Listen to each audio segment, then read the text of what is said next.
Hello दोस्तों, मैं सौरभ आप सभी का स्वागत करते हैं अपने यूट्यूब चैनल आरआरबी माहौल पे। तो दोस्तों, आज से मैं आपके लिए एक नई प्लेलिस्ट बना रहा हूं जिसमें आपकी आरआरबी एनटीपीसी ग्रेजुएट 2024 और अंडर ग्रेजुएट दोनों की मैं बनाऊंगा। पहले मैं ग्रेजुएट को कवर करूंगा, ठीक है। सारे जोन की डीवी जो हुई है उसमें जो अटेंडेंस है, कुछ जोन की हमें क्या हुआ है कि आरटीआई की रिप्लाई के थ्रू पता चल पाया है कि इतनी अटेंडेंस रही है। और अभी बहुत सारे जो उनको पता भी नहीं है कि क्या है अटेंडेंस।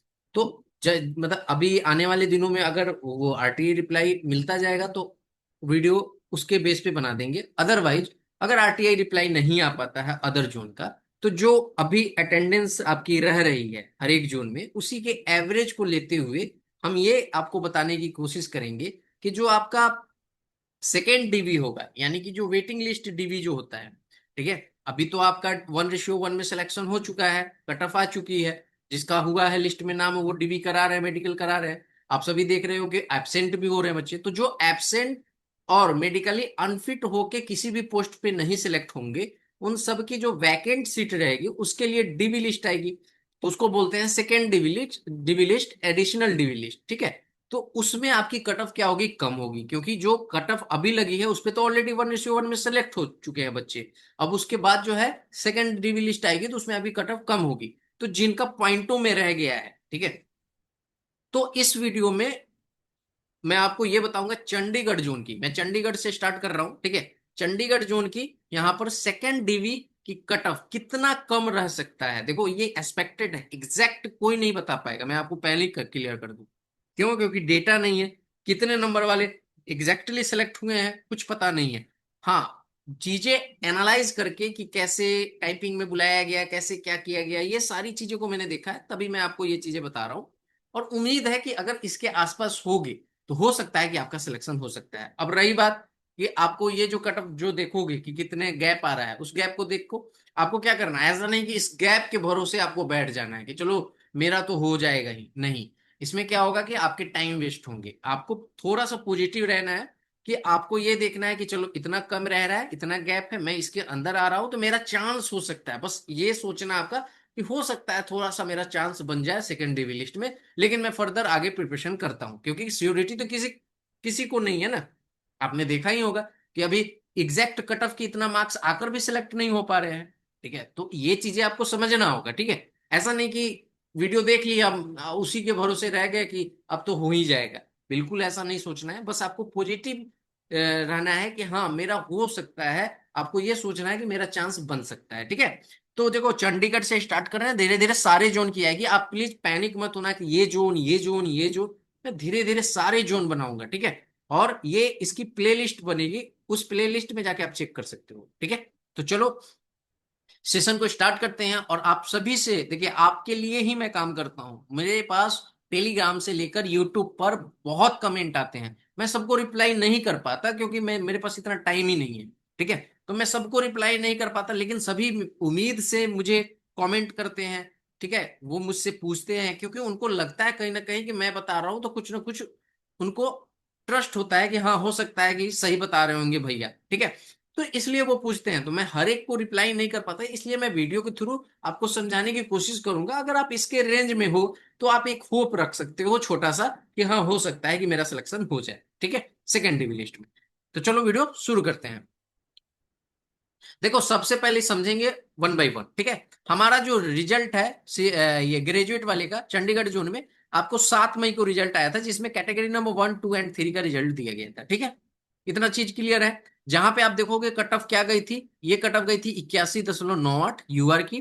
एससी की गई थी 76.06, एसटी की 75.75, ओबीसी की 79.87 और ईडब्ल्यूएस की हमारी 80.18 और 68.18 हमारी गई थी किसकी, ईएसएम की। किसके लिए, for the post of CCTS, ठीक है। अब देखो यहाँ पे जीटीएम है, तो जीटीएम की 80.78, ठीक है। यूआर की 75.67, एससी की, एसटी की 72.42, एसटी की बात करें तो सॉरी ओबीसी की बात करें तो 78.97 और ईडब्ल्यूएस की बात करें तो 79.87, ईएसएम की बात करें तो 64.54। उसी तरह आप यहाँ पे स्टेशन मास्टर की देख सकते हो कैटेगरी नंबर 2 की, ये कैटेगरीज वाइज कट ऑफ है। और बहुत ध्यान से समझना, ये डिटेल वीडियो है और मेरी कोई भी वीडियो होती है वो लंबी होती है, ठीक है। क्यों? क्योंकि मैं चीजें को एक्सप्लेन करता हूँ, चाहता हूँ कि जो कोई भी वीडियो देखे वो एटलीस्ट समझे कि मैं क्या बता रहा हूँ। अदरवाइज मैं बताने के लिए तो 5 मिनट की वीडियो बनाऊं, सीधे डायरेक्ट आपको बता दूं कि इतना इतना कम हो जाएगा, बट कैसे कम होगा, क्या होगा, कैसे चीजें होंगी, ये तो आपको समझना पड़ेगा ना, ठीक है। अब चलते हैं दूसरी लिस्ट पे। एक आई हमारी 10 मई की लिस्ट। जब टाइपिंग इवेल्युएट हो गया तो सारे की यहाँ पर कट ऑफ आई, और उस कट ऑफ को क्या किया गया कि अकॉर्डिंग टू प्रेफरेंस जो है वो क्या किया गया, रिवाइज कर दिया गया। अब आप वही कट ऑफ देखोगे तो जो कट ऑफ आप देखो सीसीटीएस टीसी की, सॉरी सीसीटीएस की जो 81.98 गई थी, अब कितनी चली गई है, 81.38। 81.98 से 81.38। आप यहां पे देखोगे तो 0.6 का गैप हुआ है, सिर्फ किस पे, जब आपकी प्रेफरेंस से रिवाइज कर दिया गया कट ऑफ को, तब यहां ना तो वैकेंट हुए हैं, वो वैकेंट वाले को काउंट किया गया, ना तो कुछ भी। 1:1 में जो बच्चे सिलेक्ट हुए हैं उन्हीं में से ये कट ऑफ ऊपर नीचे सफल कर गई है, ठीक है, समझ में आया। अगर आप देखोगे एससी का तो 75.67 था, यहाँ पे आप देखोगे 76.6, कम हुआ ना। एसटी की बात करो 75 75 था, आई थिंक ये इतना ही रह गया होगा, बिल्कुल इतना ही रह गया। एसटी की बात करेंगे तो 78.97, और यहाँ पे सॉरी, यहाँ पे देखोगे तो 78 दशमलव, ओबीसी का ना 78, हाँ ओबीसी का 78.97, ओबीसी का 78.97 आया है, और यहाँ पे देखोगे 79.87 था, तो कितना गैप आया, 90 का लगभग गैप आया है, 0.9 का, समझ रहे हो आप। तो यहां से आप देखो ये वाली ईएस ईडब्ल्यूएस की कितनी गई है, तो 80.18। यहाँ पे कितना गया है, सेम ही है, ठीक है। नंबर ऑफ कैंडिडेट के कारण ये आपको सेम दिख जा रहा है। अब जीटीएम की बात करेंगे, गुड्स ट्रेड मैनेजर की, तो 80.78 यूआर का था, रिवाइज में क्या चला गया, 79.87, देख रहे हो ना, कम हुआ ना, ठीक है। ओबीसी की 74 चला गया, 75 था। और यहाँ पे देखोगे तो सभी का पॉइंटों में कम हुआ है, आप ये देख रहे हो। कब कम हो गया, जब यहां से आप देखो, खुद समझो कि यहां से जब बच्चे हमारे, यहां से बच्चे हमारे 1:1 में है, लेकिन पहले क्या किया गया था कि सिर्फ 3 कैटेगरी का रिजल्ट डिक्लेयर किया गया था, वहां पे टॉप के बच्चे ले लिए गए थे, कुछ भी नहीं देखा गया था। अब क्या है कि जिनकी टाइपिंग क्वालिफाई है, प्रेफरेंसेज हैं, वो सारी चीजें देख के यहाँ पे कट ऑफ को रिवाइज कर दिया गया है, ठीक है। तो कट ऑफ में आपने देखा कि कहीं पे 0.9 का गैप आ रहा है, कहीं पे 0.6 का गैप आ रहा है, आपके सामने है, ऑफिशियल है, ठीक है, सारी चीजें। अब आप खुद समझो कि जब यहाँ पे वैकेंट होंगे तो डेफिनेटली इसका इम्पैक्ट पड़ेगा ना, वो तो पड़ना है ना, ठीक है। क्योंकि जो वैकेंट होंगे, जो भी वैकेंट होंगे, वो आपका यहाँ पे क्या होगा कि उनका जो है, जस्ट वेट, थोड़ा मैं पानी पी लूं। अब आप देखो यहाँ पर कि जो बच्चे हमारे पास बुलाए गए हैं, ठीक है, डीबी अटेंडेंस देखेंगे तो आप देखो यहाँ पे चंडीगढ़ में 151 बच्चों का आरटीआई रिप्लाई आया था कि 151 बच्चों में 98 बच्चे प्रेजेंट हुए थे, 53 बच्चे एब्सेंट हुए थे, अटेंडेंस हमारी रही थी 64.9%, ठीक है। ये हमारा यहाँ पर अटेंडेंस था चंडीगढ़ जोन का, ठीक है। तो आप यहाँ पे देख रहे हो कि ये कब है, जब आपकी कैटेगरी नंबर 1 2 एंड 3 के लिए बच्चे बुलाए गए थे, आप जोड़ सकते हो उसको, 70 6 130, और ये 21, कितना आ जाएगा, 151। तो ये 3 कैटेगरी के लिए जब बुलाया गया था तब उसमें 98 बच्चा ही प्रेजेंट था। आप खुद सोचो कि अभी आपकी टाइपिंग की भी कट ऑफ लिस्ट आ चुकी है, तो इसमें इतने बच्चे हैं, यानी कि 189 प्लस 70 बच्चा ये है, जो कि 95, और ये आ जाएगा 259 बच्चे जो हैं अभी और बुलाए गए हैं। तो इसमें से भी तो बच्चा एब्सेंट होगा, जरूर होगा एब्सेंट, इसमें से भी बच्चा एब्सेंट होगा। इन सारी चीजों को देखते हुए आप देख रहे हो कि एब्सेंटीज के कारण, मैं आपको ये कटअप बता रहा हूं जो भी आपको अभी बताऊंगा, कि आपने खुद देखा कि जब रीसफल हुआ सिर्फ आपकी प्रेफरेंस को देख के, तो आपका जो है कट ऑफ वो 0.6 तक कम हो गया, ठीक है, समझ रहे हो ना। तो यहां से क्या है कि आपका जब इतने बच्चे एब्सेंट होंगे, ये तो 151 में एब्सेंट है, ठीक है, अटेंडेंस है, ये 98% हुए हैं, अगर उसी के रेशियो से जाओगे तो ज्यादा बच्चे एब्सेंट हो जाएंगे।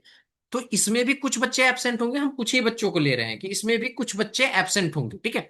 उन सारी चीजों को एनालाइज करते हुए मैं आपको यहां पे बता रहा हूं कि अगर आपके, यहां पे देखो कैटेगरी वाइज मैं आपको बता रहा हूं एक्सपेक्टेड मार्जिन गैप क्या जा सकता है फॉर सेकेंड डीबी के लिए। आप यहाँ पे देखो, अगर यूआर से हो और आपके 0.8 से लेकर 1.2 तक भी कम है ना, तो किसी ना किसी पोस्ट के लिए आपका सिलेक्शन हो जाएगा। अब देखो, मैं ये पोस्ट वाइज आपको नहीं बता सकता, क्योंकि जैसा कि मैंने आपको कहा ना कि डेटा नहीं है। बस मैं आपको एक रेंज दे सकता हूं, जो कि मैं अभी बता रहा हूं आपको। यहाँ से क्या है कि आपका 0.8 से लेके 1.2 तक अगर यूआर कैटेगरी में हो और ऑल पोस्ट की कट ऑफ क्लियर किए हो सीबीटी वन में, तो आपके होने के चांसेस है टाइपिंग क्लियर हो तो।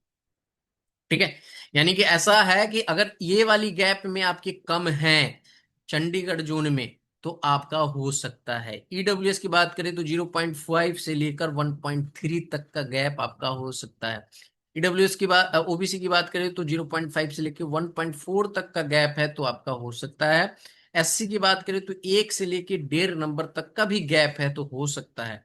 एसटी की बात करें तो 1 से लेके 2 नंबर तक का आपका हो सकता है। और ईएसएम की बात करें तो 1.5 नंबर से लेके 3 नंबर तक का आपका हो सकता है कि ऐसा हो कि सेकेंड डीबी में सिर्फ यही वाला पार्ट आपको दिखे कम।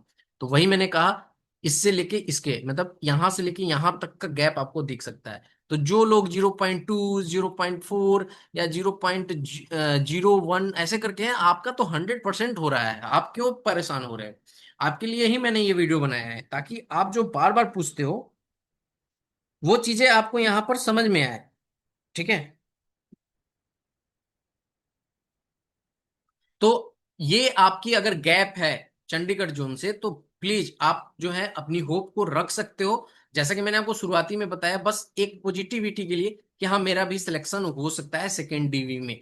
और इसके साथ साथ अच्छी पॉजिटिविटी के साथ आपको आगे की प्रिपरेशन भी करनी है, क्योंकि ये हमारे और आपके हाथ में नहीं है। जस्ट हम इसको एनालाइज कर रहे हैं, जरूरी नहीं कि सेम चीज चली जाएगी आपको। ठीक है, क्योंकि हमें एग्जैक्ट पता नहीं है कि कितने मार्क्स वाले बच्चे जो हैं यहाँ पर डीबी एब्सेंट किए हैं। बट यूजुअली यही देखा जाता है कि जिनके अच्छे मार्क्स होते हैं, ठीक है, वही डीवी स्किप करते हैं। क्यों स्किप करते हैं? क्योंकि कहीं ना कहीं उनका दूसरे अदर एग्जाम में निकल गया होता है रिजल्ट। ठीक है, इसलिए वो डीवी को स्किप कर देते हैं, क्योंकि डीवी तक जाकर कोई ऐसा बच्चा नहीं है जिसके कम मार्क्स हो और वो डीवी स्किप कर रहा हो। ऐसा बहुत कम मिलते हैं। ठीक है, रेयर केस है। तो हायर मार्क्स वाले ही बच्चे मिलेंगे। तो आप खुद देख सकते हो कि आपके पास जब वो हायर मार्क्स, देखो, आप जब भी डेटा देखोगे ना, रैंक मित्रा का भी डेटा देखते होगे, तो जैसे मान लो कि यहाँ 100 है, यहाँ आपका 98 है, यहाँ 96 है, यहाँ 94 है, यहाँ 92 है और यहाँ 90 है।